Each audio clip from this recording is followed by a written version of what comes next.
Well, good morning, everybody. We are here to join Peter Rouse to have a conversation that we missed out on our first day of the Education Summit due to technology.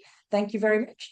So before I kick off and explain where we're going, I just want, on behalf of Wellbeing Australia, to acknowledge the Aboriginal people in our community, but also dialing in online. We are very respectful and very aware of the knowledge, the capacity and the skill of bringing community together that the Aboriginal people live by, and wish to pay our respects to elders past, present and emerging. So our Education Summit has been focused on helping people to really understand where they're at and where they're going in being able to become more proactive in managing their wellbeing.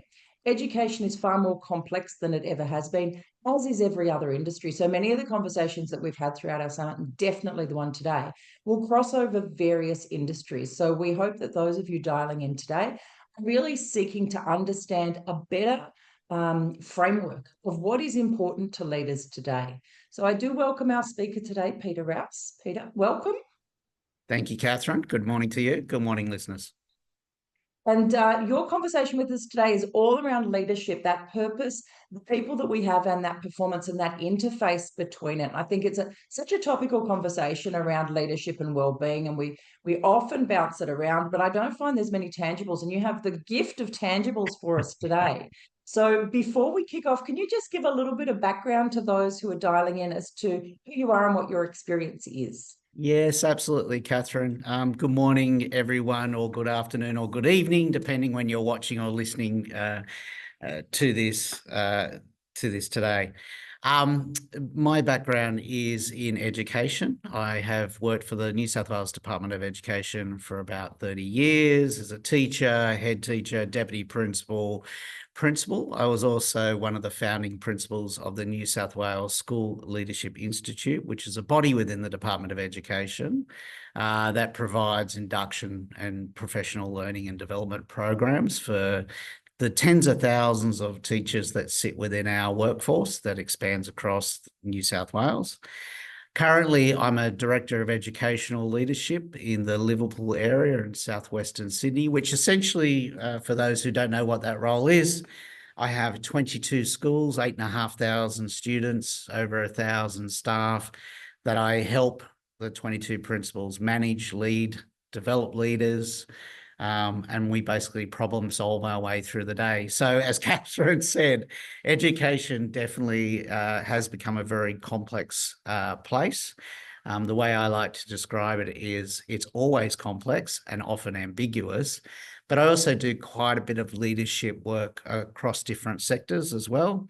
And I find it to be the same particularly in the human-based services. And there's quite a few universalities that go across the sectors as leaders try to work their way through this very complex thing of leading other people and trying to hit the performance benchmarks that you need to hit whilst staying sane and healthy and looking after the well-being of yourself and everybody else. That's what makes it complex. Very true, right? It's those boundaries, but it's the awareness, because so often that leadership piece is I want to empower and set others up. So I really do want others to be able to thrive, which means I will give too much of myself, or I potentially will expect too much in that way.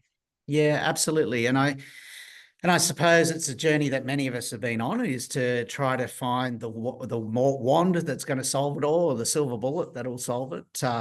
We often go and we look at books, and there's plenty of books. You catch a plane anywhere and you go to the airport bookshop. There's all these things about leadership and how you can become a better leader, and the 7 great ways and the 8 great ways. And, there's all these different titles there. I suppose my work is more not about the theory of leadership, but the actual act of leading. Because within the act of leading, that's where I find in the work with leaders, that's where the psychological vulnerability comes in, the emotional wear and tear. I think the main thing that leaders suffer from is it amplifies the emotional state. Leading others and leading others under pressure is like a catalyst. Where everything is accelerated, how you feel about things, the level of human interaction that you're having, and it has a momentum. And then when you're in a service modality, when you're focused on your team as to try to amplify the performance of your team, then you're sometimes giving a lot more than you're receiving. So it's working out how to balance that. In saying that, work-life balance, I find, is a conundrum for people. So I totally stay away from that dichotomy because people go, oh, I'm doing too much work. I'm out of balance. How terrible am I? There's a lot of negative talk that goes with that really doesn't help leaders to get to the fore. And then you find the opposite. When people feel very relaxed, they go, why am I so relaxed? I've got deadlines to hit. I have people to manage. No, I must not be doing my job. I'm a fake. I'm not, I'm not achieving what I'm meant to be achieving. So I think these images, and they're often external images of the person who has the perfect work-life balance, goes for a run in the morning, does some yoga, morning tea in the office. I don't know how you manage that, but, et cetera, et cetera. I think those sorts of things are to our detriment as leaders. Yeah, And absolutely. And they're falsehoods, right? They're all the imagery that we think is there, but they're not the reality. And No. it's interesting you mentioned that work-life balance, because I'm not a fan of it either. And No. Dr. John Chan talked a lot about how that creates that negative space for people as well.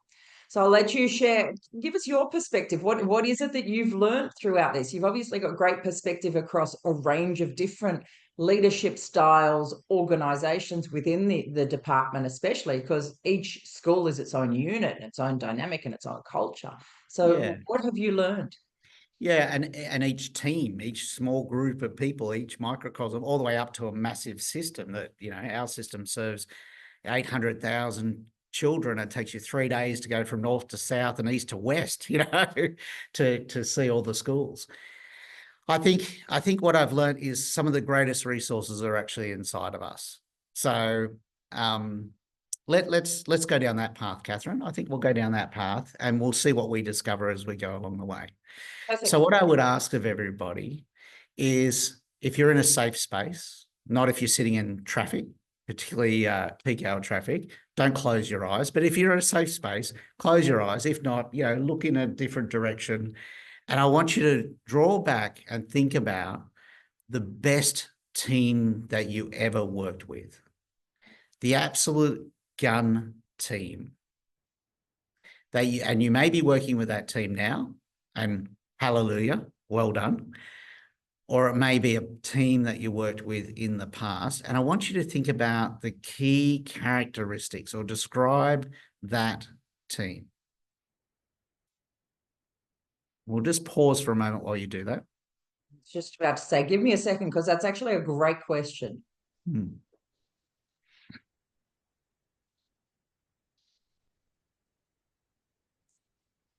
Okay, I think there's so much in that, isn't that? But going back to that perfect state is the main question.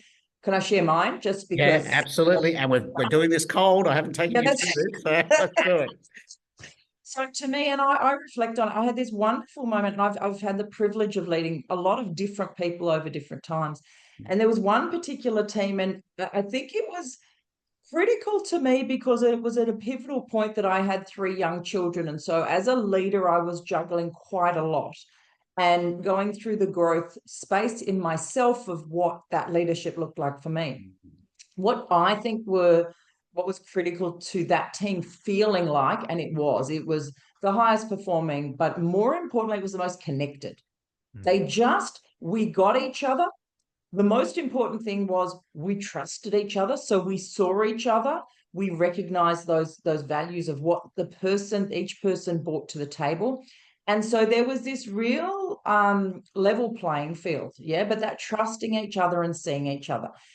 From that, then what I found, and it was a really interesting thing for me because I was remote in elements of it as well. So having to give a lot of trust, that all of my team were independent, as was I. So no one needed me there to make decisions. No one needed me there to feel successful or affirmed. They actually got to a point of saying, we're ready. you've got us to that point. We're ready. Thank you for giving us that freedom. So that I wasn't actually needed, which was a very strange feeling as a leader, because quite often we think if I'm not needed, oh my gosh, that's a bad problem, right? And I think that alignment, not just of the work and what we were doing, the quality of it, but the alignment of the values. Yeah. We had those aligned values of what we saw as quality, what we saw as respect, what we saw as joy in the workplace, right? Mm. I'm all for we've got to laugh. If we don't laugh, my goodness, there's much to cry about. And so I think they were the things that to me really stood out within that team. It just had this feeling of lightness about it. It had this feeling of it. And we were dealing with explosions all over the place. My goodness, we were firefighting on a daily basis. But it never had that feeling of angst. It never had that feeling of stress. It very much had that feeling of, do this, what are we going to do? Where are we going to go? And it was a very empowered team from that sort of side. They're probably the pieces I'd pull out from that as to what really worked there. Yeah, and look, I'm sure that that people listening or watching probably had very similar things. Yeah. There's a couple of things I'm going to pull out from what you had said there, and that'll lead you into this work. So where does this work come from? This work comes from a repeated series of workshops that I do around leadership. And I've asked this question now of over 500 participants. And there seems to be a pattern that comes up. So it's a research base of a type. And this idea that you said, we just had this sense that we just got each other and we see each other. Now this is something that comes up quite a bit. And I labeled this as belonging. So I'm about to give you some elements that keep running. They're running themes that come from this space. There's always this great sense of belonging, and that your contribution is recognized by the team, and there's this mutual support. Some people say, I just felt like we had each other's back. We were a tight team, and we but it's interesting, they don't talk about it in the way that you classically feel it should be. They don't talk about going to each other's house on the weekend, or attending their children's weddings and things like that. So there's a different dynamic. It's a purposeful sense of belonging. And then some people say they still keep in touch years later, where if you think about the decades that you end up working, how many people do you work with that you keep in touch with? So it has this residual effect. It has this residual positive effect. So it's definitely sitting in that zone. The other thing that you kind of alluded to, you used the phrase independent. So autonomy is another one that comes up. And it comes up in an interesting way. You talked about working remotely from each other. And at the time you had your 3 young children, and which I think are the best workers. The best workers are particularly mums with young kids. But I always say, waste no time. Waste no time, know how to manage, know how to multitask and everything. But I always say, don't give me 100%, 100 of the time, 100% of the time, because you'll burn out on me and we'll be having these sorts of conversations. But give me 80%, 100% of the time. And then, we'll have this heartbeat, kind of working modality. But let's get back to autonomy. The autonomy bit is that I have something to contribute here. And often what happens in the autonomy space is you also get a level of creativity that occurs there, because people that you recognize each other's specific strengths, and it becomes quite highly refined and very detailed. And this idea that you could come into a space and stand strong, and you didn't have to know everything because you knew somebody else on the team did. And that goes with that belonging. You could rely on them. The second thing, and this is in no particular order because they all feed each other, is a sense of purpose. Now, this one's really interesting. Well, they're all very interesting, I find, but this one's really interesting. That everybody could explain what the goal was. Everyone could explain the purpose of the team coming together, and what the function of the work was. What are we trying to improve? What's the need that we're trying to address? This is a really strong one because it becomes the motivator for the work. And often people say, and I know that, nationally there's a lot of talk about productivity at the moment, but they say, you know what, in this team that I remember, I worked harder than I ever did before, but it didn't feel like it. So people were doing long hours. Like they describe situations such as you were in, Catherine, where, you've got young kids running around and that sense of exhaustion that doesn't leave you for 100 years, they had that. They had all that happening, and yet they were working harder than ever before, even pre-children. Right? Yeah. And it fed the autonomy and it fed the belonging. And with that came accomplishment. I have never had someone say to me when I asked them to remember the best team, the gun team, the best team that they ever belonged to, oh, we were unsuccessful. We didn't hit the target. In fact, I hear the opposite. We hit the target. We actually achieved everything we wanted to achieve, but we actually were looking for next practice, not best practice. Now, it's interesting. When these teams actually self-evaluate, they don't put themselves as excelling and we've made it and all this sort of thing. They quietly celebrate together. And what they tend to do is you say to them, why aren't you rating yourself? If it's a 5-point scale, why aren't you at 5? Why aren't you at the top? And they go, because we're not there yet, because we know what the next work is. So they start to drive themselves, these teams do. That's exactly what happened in that team. Isn't it fascinating? Yeah. We did independent reviews and we all rated ourselves lower, but we Lower. rated that. And it wasn't a bad thing. We weren't No. doing it to diminish us. We were doing No. it because we saw the potentials. That's such an interesting concept. And sometimes on a self-evaluation that's run by external peers, the external peers will advise the team, no, we think you should be rating yourself higher. And interestingly, the team can actually, they're highly articulate and they're very coherent in explaining why they shouldn't be at that top range. Yeah. Which shows the collective power that they have there. But to get there, another element that I've noticed is there's a level of authentic, I will say authentic critique. And sometimes I hear this quite often where people say, I was at home and I was thinking about the work that we were doing and I had this idea and I brought it to the meeting the next morning and I felt comfortable about doing it and I put it on the table and I thought it was a great idea and the team said no. And I was okay with that. And they gave me feedback as to the reason why, right? Now, feedback we know has a massive effect size. There's plenty of research about that. Effective feedback is the best way of moving forward. The trouble is it's often not effective. It's also one of the hardest things to do. And yet here we're talking about a group of people building this level of critical critique, but authentic critique that leaves people and the work of Amy Edmondson talks about psychological safety and you hear it bantered around quite a lot. But here we're talking about authentic psychological safety, where it's okay for my ideas to be rejected because I'm adding to the whole group.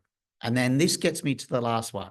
So far it's been autonomy, purpose, accomplishment, belonging, critique, and I'll finish with this one.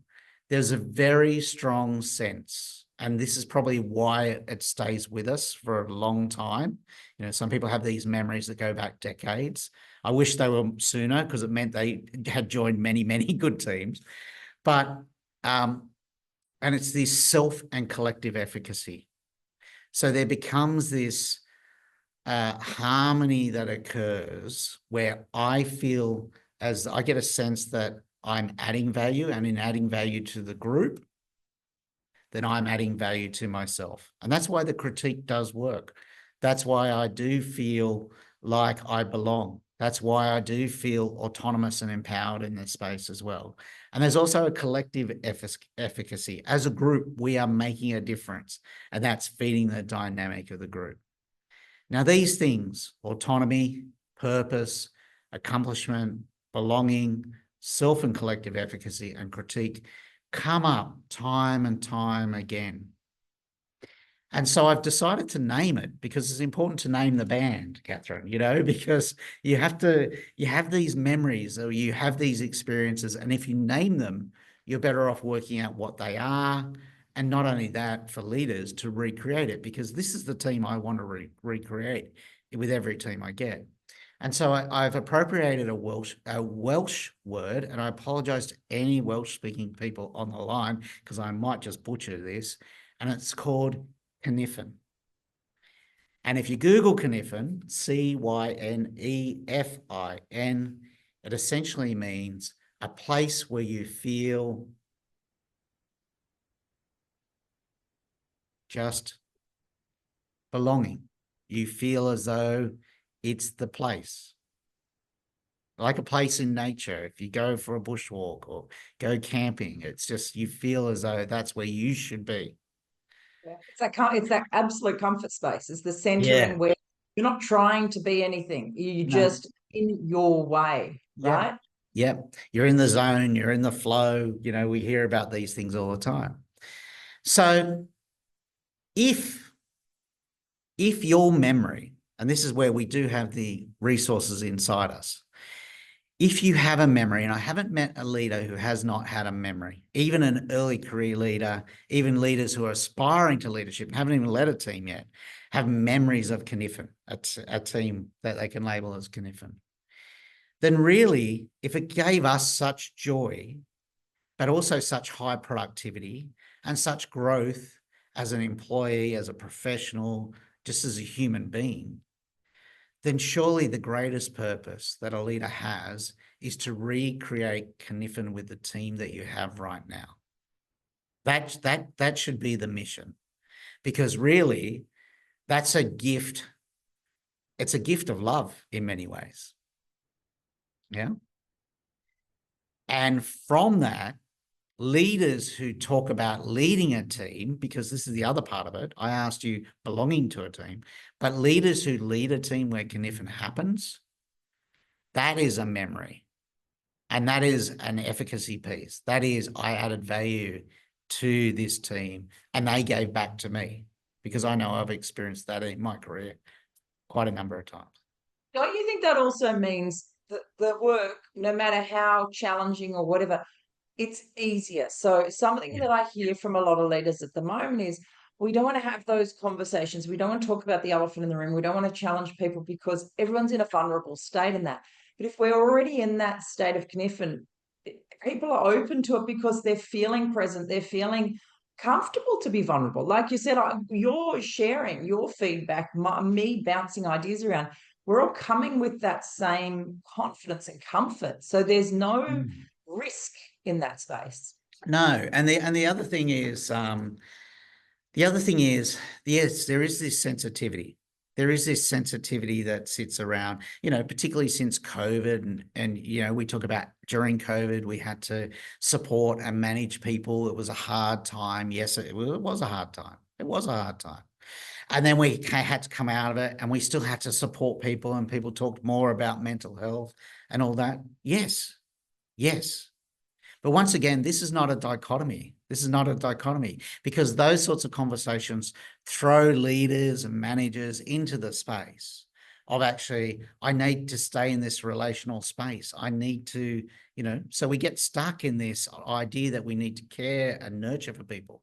The answer to that is yes, but it's clear to me through Cynefin that performance part, that but part, and I like to think about performance is not only just meeting the goals, but the word performance means to act. So we need to act, and we need to act with purpose. And in acting with purpose, we also take care of that relational space as well. Because we all know that if we do not have a sense of purpose and achievement, then our well-being and our relation space does not look after itself. It's not enough. These two things have to work in synchronicity together in order to create Cynefin, but in order to actually, for people to find value, add value, and find their place. And that's really what Cynefin is about. The other interesting thing about Cynefin, Catherine, is I have an opportunity to work with adults around this space, and I do a lot of work in that space. But because I work in education, I get to work with kids. Now, I've worked through this question equally with primary age and secondary age kids, high school and primary children. And guess what? They come up with the same things. They come up with the same categories. Obviously, the language is slightly different, but about teams and friendship groups and where they're interacting with other people, they all hold these characteristics of conniption when they work well. Equally, kids can describe when things aren't working well. And in fact, kids are sometimes much better than that of adults because they don't have these layers of social norms and professional norms built in that hold them back. You know, they can be quite forward-footed with their comments, but it's illuminating. So it does make me think. It makes me actually think that conniption is not only a professional experience, something that you have in the workplace, and not only is it the demand on the leader to create conniption with the team that they have, but more than that, the fact that children can describe it tells me that it's a human experience that we're tapping into, which is a much stronger base to come from. So true. And that alignment, it's an interesting one because one of my personal bugbears is the low level of conversation around leadership we have with young people. I'm a big believer. The more we talk about leadership and we understand it in its full form of leading ourselves and then leading others, the more empowered they can feel. So that's fascinating that they come up with, and that's their absolute say it as it is what I love about work with, because there's no airs and graces and fluff around it. No. If they don't agree, they're going to say it, right? So it's right there. But that beautiful alignment of, actually, at our core, we're human, and Yes. humans have those core needs. And there's a beautiful alignment in terms of the elements of well-being and what you're speaking about, but also what we're hearing out there in terms of what's challenging people. So one of the biggest challenges, and post-COVID, whatever, I do agree there's changes, but I'm sure that there's connection that's proving it's not changed that much. Yeah. That need to belong, that need to feel connected, that need to feel seen, but also successful. That's been around for a long time. And as you say, that's why we can reflect back to sports teams or friendship groups or teams we've led or teams we've worked in or different spaces that are independent of the industry itself. Yeah. That's fascinating. Yeah, and look, and people aren't naturally driven by performance targets. You know, to paraphrase the great Sir Ken Robinson, no one in education wakes up in the morning and does their shoelaces on their shoes before they go to work and think, well, today I'm going to raise my NAPLAN reading results by 2.5%. You know, that's a very, very raw paraphrase of Sir Ken Robinson there, but no one is. But if you're motivated to go into the space where to go to conniption, to go to work, to join this team, to do this work, then the work does become powerful. And as you know, many leaders have told me, when they go back on that memory, the goals were achieved and they exceeded the goals and they just kept pushing forward. I think so. Let's land it with a little bit of theory as well, because let's talk about the leader. So we've named the band. We've said this is the mission of leaders. It's what I believe is the mission of leaders. Sorry, I just want to say too, the COVID thing, you're absolutely right about, Catherine, because I've worked long enough and I'm old enough to know that I've had many teams, actually, I'm being fortunate, many teams where conniption has been achieved, and they were pre-COVID and post-COVID. So COVID is not a distinguishing fact here at all. But you're right. What COVID did do, it affected the language and the kind of framing of what well-being should be, and we kind of went with a reboot in a way, and said it's very different now. I'm not sure. I think humans have been humans for a long time. And we've worked in groups for a long time to survive and thrive and create and devastate sometimes, but create most of the time, thank heavens. So, we're essentially the same. But let's go into a bit of research, and it's a bit of education research, but I think those who work in other sectors will find it resonates. It's the research of Kenneth Leith Wood. I always trip on that one. Alma Harris and David Hopkins. And essentially they did a meta-analysis, worldwide meta-analysis. These three are the top names in educational research worldwide. They travel the world, lecturing, write many books, deep researchers. 7 strong claims about successful leadership. Now, remember, this is about school leadership. So I'm going to leave out the first claim, which is about school leadership is second only to teaching as an influence on pupil learning. I can come back to that one if you want, but I won't. Now, they did this meta-analysis in 2008, and they came back to it in 2019 and found it to be the same. So it's fairly solid research, to say the least. The second claim is interesting, and this is why it crosses sectors. The second claim is that almost all successful leaders draw on the same repertoire of basic leadership practices. So when you see effective leaders, they are essentially doing the same things. The point of difference is in claim 3. We're all doing essentially the same thing if we think that we're successful, but it's not what we do, it's how we do it, which rings true, right? It definitely rings true. And it's how we do it and ensuring that we're not dictated by the context in which we work. So that's the second part of that, right? It's not what we do, it's how we do it, and how we do it cannot be dictated by the context in which we work. Now, I think that's really, really important because as leaders, if we're dictated by the context and we have to say, these are our boundaries, these are our constraints, I think a couple of things happen.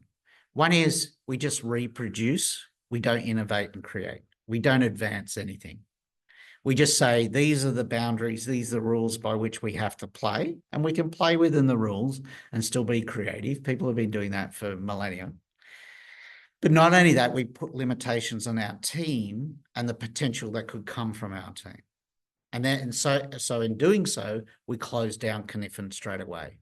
So an intentional act is think about not what we're going to do, but how we're going to do it. The type of behaviors, the type of things that we would say about it, the way in which we interact with our team, and not be defined by the context in which the team is working and how we're leading that team. Excuse me. The next thing is, the fourth claim is that we lead through influence. We don't lead through direction. You can. We don't lead through authority. You can, but you won't hit Cynefin. There's no way that you'll hit Cynefin. So there's two things I always talk about, influence and impact. So how do you actually influence without saying a word? And this is where I think teachers are very, very good, because we're actually trained to influence without saying a word, even though teachers like to talk. That's true. But how do you actually influence for impact? Not tell, not be the authority figure. And that's how you build Cynefin. The next claim, so claim number 5, is through distributed leadership, which sounds obvious, but there's been lots of different forms of leadership talked about, but it's distributed by expertise. So you don't just distribute your leadership, you don't just hand it off, you actually identify the expertise. Now, when you think about this, that last bit, by expertise, is the powerful piece, because that's where the autonomy grows. That's where that belonging, that's where people actually do start to feel psychologically safe, because they're able to say, you know what, I don't know, but I know there's someone in the team who does. Yep. And that person in the team who has that expertise, they sit there and they say, well, Catherine's my leader and she leads in this way, which allows me to have voice in my area of expertise. So if you look at this research, you can actually start to think about the intentional acts that you might take as a leader to actually bring this to the fore, to actually build Cynefin. The last claim, so distributed leadership shared by patterns of expertise, was 6. The last claim is, and this is the internal thing, that all effective leaders carry a well-defined set of cognitive, psychological, and social personal resources.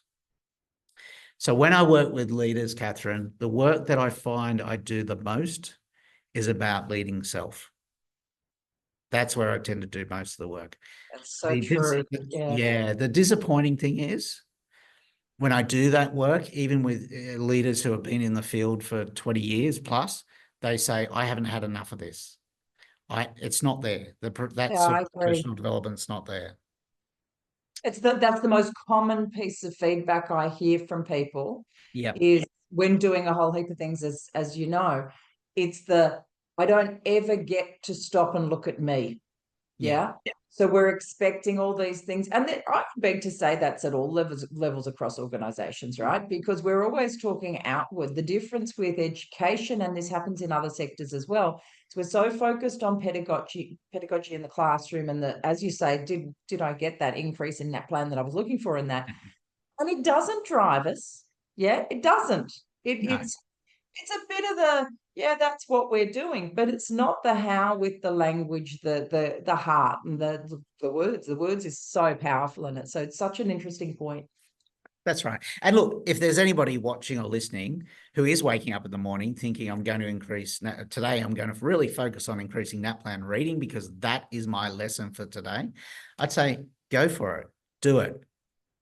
But what are you intentionally doing to actually have that stretch, not just in your classroom, but across many classrooms? Because that's the power of influence and impact. And the other thing, if you focus on that target constantly, what are the intentional behaviors that are leading you to get there? Because it's not you, it's everybody else that you have to take with you. But keep that focus, definitely, if that's what you're going to be focused on. But I want you to also add, what are the intentional leadership acts that are going to create conniption? Now that I know expertise that is distributed, influence and impact, put these pieces together and think about how you're going to build conniption in your team to get to that target that you want to hit. The conniption, the way you describe conniption connects so closely with how we speak of spiritual well-being. We keep reinforcing it's not about a religion. Unfortunately, the world has become quite boxed in how they think of things. Yet there is so much data and evidence saying we are looking for a higher sense of connection. And I think you've nailed it. And you've given us the word that does explain and does describe it. So there's so much in what you've just shared. Thank you so much, Peter. I know that everybody would be sitting there going, oh my gosh, I need to know more. Can I find out more? Are you comfortable to share just some of the research of what you've been doing and what you've been reading so that we can share it on with those attendees? Yeah, absolutely. I'll put something together. I'll try to have it make sense because it is an amalgam. But yes, most definitely, I'll send something through to you, Catherine. Beautiful. What would be your closing comment or thought to anyone who's sitting in the room going, "Oh my gosh, that resonates with me, but what do I do first?" What would be your feedback or thought to them? I think if you're sitting with a team today, if you're a team leader, I want you to think about when you use your voice and what do you use it for? And I'll give you this challenge. Next time you go into the meeting, and if you're the apex leader in that meeting, my challenge to you is to not make a decision. Do not make a decision, but instead think about how you can have the group make a decision instead. And this is about agentic leadership, to actually give the agency back to your people. Yeah. So focus on not making a decision. That is a powerful challenge. I love that. Absolutely love that. Thank you so much. Thank you to everyone who has dialed in to watch and share. We will share on some resources and some reflection tools to sort of build and continue this conversation. Peter, I am 100% confident we will continue talking with you. And yeah, continue this concept, but help others to find their conniption and, as you say, ripple it so that it can be broadly spread. Thank you so much. It's been wonderful speaking to you. I shall talk to you again soon. You're welcome. Thank you.